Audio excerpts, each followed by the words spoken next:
E aí galera massa, beleza? Meu nome é João Lopes, sou professor de História aqui do canal Hoje Humanas e a nossa aula de hoje é sobre a expansão árabe islâmica. Se você tem curiosidade sobre esse assunto, se tu nunca entendeu esse assunto, se tu tem dificuldade sobre esse assunto, assiste esse vídeo até o final. Sem mais conversa fiada, puxa a vinheta!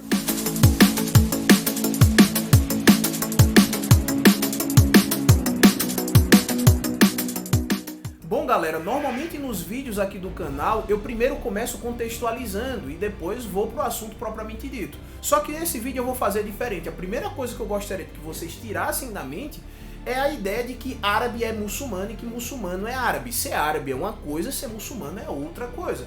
Você fazer parte do mundo islâmico, né, você ser muçulmano, significa que você cultua uma fé, que você segue uma doutrina, que você faz parte de uma religião. Tá? Então o islamismo é uma religião, enquanto o fato de você ser árabe é você fazer parte de um povo, beleza? Que tem uma origem étnica, que tem uma linhagem. Então você pode ser um árabe e não ser muçulmano, e você pode ser muçulmano e não ser um árabe. Porque um tem a ver com a descendência, com a origem, com a linhagem, com você fazer parte de um povo. E o outro tem a ver com a questão da religião, né? Ser muçulmano, ser islâmico, tem a ver com você seguir preceitos de uma determinada fé, beleza? Tranquilo? Tá, professor, então para que estudar esse povo, para que estudar essa religião, para que estudar esse processo de expansão? Galera, atualmente os muçulmanos compõem uma cifra de mais de 1 bilhão de pessoas, ou seja, o islamismo tem mais de 1 bilhão de adeptos e é uma das religiões que mais cresce no mundo, se não for a que mais cresce no mundo.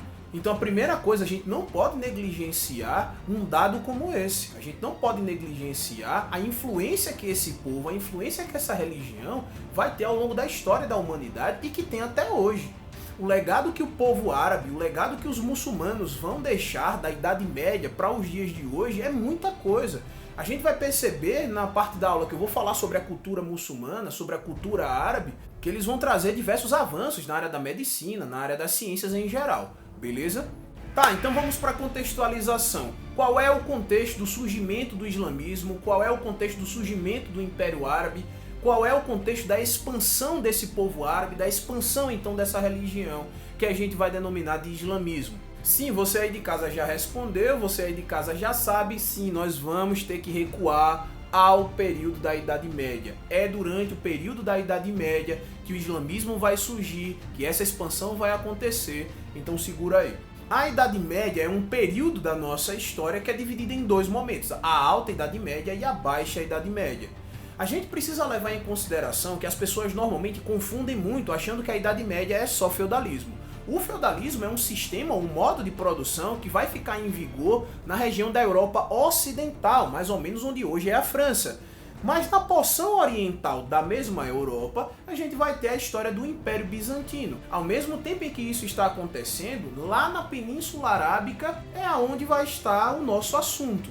Então, o que eu vou explicar aqui vai estar acontecendo paralelamente ao Império Bizantino na Europa Oriental e ao feudalismo na Europa Ocidental. Ou seja, são contemporâneos, são coisas que estão acontecendo em regiões diferentes, em locais diferentes, em espaços geográficos diferentes, mas estão acontecendo ao mesmo tempo, paralelamente. E então vai ser no finalzinho do século VI e no início do século VII que a nossa história vai se passar. E obviamente que ela vai romper os séculos seguintes. A história do povo árabe chega até os dias atuais, a história do islamismo também chega até os dias atuais. Até o século VI, o povo árabe era dividido em mais ou menos 300 tribos. Algumas tribos viviam mais no interior da Península Arábica, né, que eram chamados de beduínos, e outras tribos viviam mais nas regiões litorâneas, que eram regiões mais propícias à sedentarização devido a terras férteis, devido ao clima e tudo mais. Nessas regiões mais propícias à sedentarização surgiram cidades como Meca e Yatreb, que vai ser futuramente chamado de Medina, que se tornaram grandes centros comerciais da Arábia como um todo. E tanto Meca quanto Yatreb, ou Medina, como queira chamar, vão ser palcos importantíssimos para a nossa aula. Meca, além de ter uma importância comercial muito grande, além de ter uma importância econômica muito grande, por ser uma região de confluência de rotas comerciais, por ser um ponto de encontro de caravanas comerciais, Meca também vai ser um ponto extremamente importante para a religião desse povo árabe. Naquela época, os árabes eles eram politeístas e cultuavam mais de 300 deuses. E desde o século V, tanto os árabes da cidade, né, aqueles árabes do litoral, né, das tribos urbanas, se dirigiam para Meca a fim de visitar a Caaba, assim como os beduínos. Ou seja, Meca acaba se transformando em um ponto de peregrinação. Então, era uma cidade extremamente importante economicamente, assim como era uma cidade extremamente importante em termos religiosos. Mas o que era a Caaba? A Caaba era um santuário que abrigava as imagens de todos os deuses cultuados pelas diversas tribos árabes. Tanto a Caaba quanto Meca eram administradas pelos Coraixitas, que eram uma tribo de aristocratas extremamente prestigiados, que tinham uma grande quantidade de dinheiro, devido ao controle das caravanas e das principais rotas de comércio na região. Até o século VII, os árabes eles não conheciam o Estado centralizado, não existia um império árabe, eles eram divididos em tribos, ou seja, era uma política descentralizada. E as tribos eram controladas normalmente por um líder que era chamado de sheik. E é de uma tribo Coraichita que nasce o protagonista da nossa história, o famoso Maomé. Apesar de ser um Coraichita, ele vem de uma origem pobre. E a partir do momento em que ele vai participando de diversas caravanas, de diversas viagens, de diversas rotas comerciais, Maomé ele vai entrar em contato com diversos povos, entra em contato com diversas culturas, especialmente com o monoteísmo judaico e com o monoteísmo cristão, sendo influenciado por essas duas doutrinas. Em 610, após longos anos de meditação, Maomé, se dizendo profeta, inicia um trabalho de pregação religiosa, revelando ao mundo árabe o islamismo, uma religião que condenava o politeísmo e apresentava um sincretismo dos dogmas cristãos e judaicos, considerando Alá o único Deus. E ele, o último profeta. Então imagine, Maomé vai começar a pregação de uma religião que só tem um Deus, ou seja, uma religião de caráter monoteísta, em uma região onde todo mundo era politeísta. Não só politeísta, mas ganhava muito dinheiro com o politeísmo. Meca ganhava uma grande quantidade de dinheiro por conta das peregrinações à região da Caaba. Ou seja, o politeísmo ele dava muito dinheiro para os comerciantes. E ele começa então indo na contramão disso tudo.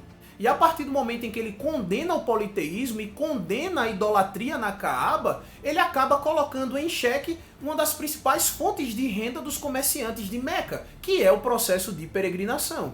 Os comerciantes, principalmente os coraixitas, vendo que a sua fonte de riqueza, a sua fonte de renda estava sendo atacada, começam então a perseguir Maomé. E Maomé foge de Meca para uma cidade próxima chamada de Yatreb. A fuga de Maomé de Meca para Yatreb é chamada de Égira ou Régira, que vai ser exatamente o ano zero do calendário islâmico, do calendário muçulmano. A cidade de Yatreb vai receber mais tarde o nome de Medina em homenagem a Maomé, o profeta. Em Medina, Maomé vai se fortalecer politicamente, vai se fortalecer religiosamente, tendo muitos adeptos, mas principalmente Maomé vai se fortalecer militarmente. E a partir do processo de fortalecimento da sua imagem, ele consegue invadir a cidade de Meca, ele toma a cidade de Meca no ano de 630 e vai estabelecer que a partir dessa data, a partir de 630, todo árabe deveria ser muçulmano, todo árabe deveria ser islâmico. Ou seja, todos deveriam se submeter à vontade de um único Deus. 2 anos depois, então, da conquista de Meca, Maomé veio a falecer. Quais seriam, então, os fundamentos do Islã? Primeira coisa é que eles são monoteístas, ou seja, eles acreditam em apenas um Deus e que esse Deus interfere diretamente na vida deles, que seria Alá. Da mesma maneira em que os cristãos têm a Bíblia, os muçulmanos vão ter o Corão, ou Alcorão, chame do jeito que você quiser. É o livro sagrado deles. Vão ter na figura de Maomé o seu único profeta, eles vão ter que orar 5 vezes por dia em direção a Meca. Todas as vezes que for possível, você deve peregrinar para Meca, ou ao menos uma vez na sua vida você deve peregrinar para Meca. O interessante desse fundamento do Islã é que é extremamente conveniente, né? Lembre que o Maomé vai ser perseguido pelos comerciantes coraixitas, só que a partir do momento em que Maomé coloca como fundamento essa peregrinação para Meca, os interesses começam a convergir. As peregrinações então não param. Meca continuaria sendo uma cidade ponto de peregrinação. Outra coisa que a gente precisa lembrar é que o islamismo é uma religião que nasce com muitos elementos do judaísmo, com muitos elementos do cristianismo, ou seja, é uma religião muito sincrética. Além do fato do islamismo também absorver características da antiga religião dos árabes. de certa maneira em que o processo de conversão, o processo de adaptação a essa nova religião não vai ser tão difícil assim. Outro fundamento do Islã é a questão da caridade, né? Faz parte do fundamento do Islã a caridade. E outra coisa que o islamismo pregava e ainda prega é o jejum que é feito no 9º mês do calendário muçulmano. No nosso calendário, o 9º mês é setembro. Lá é chamado de Ramadã. Então eles jejuam durante o dia até o momento em que o sol se põe. Depois eles podem comer. No outro dia, do mesmo jeito, eles passam o dia jejuando e só voltam a comer quando esse sol se põe.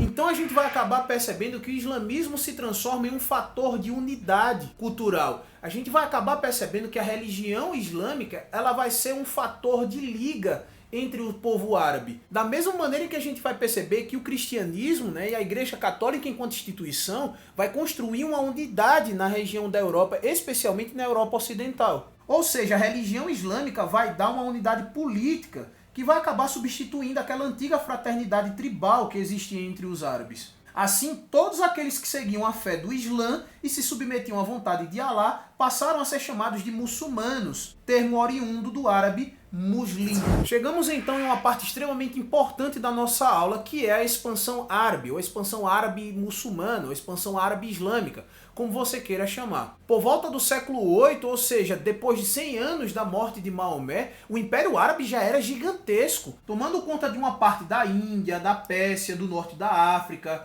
até chegar na região da Península Ibérica, na Europa. E são 3 fatores dessa expansão extraordinária do Império Árabe. O primeiro é a necessidade de terras férteis, na medida em que esse povo vivia em uma região desértica. O segundo é a poligamia, que fez com que existisse um boom populacional, porque a galera não parava de fazer menino e a poligamia contribuía muito para o aumento populacional. Mas o fator central, o aspecto central dessa expansão vai ser de caráter religioso. O Islã passou a difundir o conceito de guerra santa, né, de jihad. Os fiéis eram chamados para uma guerra espiritual e física contra os infiéis, todos que não seguiam Alá, tendo como recompensa o paraíso celestial. Vale ressaltar que a ideia inicial do jihad era o esforço espiritual de continuar nos caminhos dos preceitos de Alá, de continuar no caminho da fé islâmica. Porém, depois isso vai ser convertido no esforço de ir atrás dos infiéis, na luta contra os inimigos da fé islâmica. A jihad com certeza foi peça fundamental no processo de expansão do Império Árabe. Para entender as questões econômicas do Império Árabe, a gente precisa levar em consideração a abrangência do império,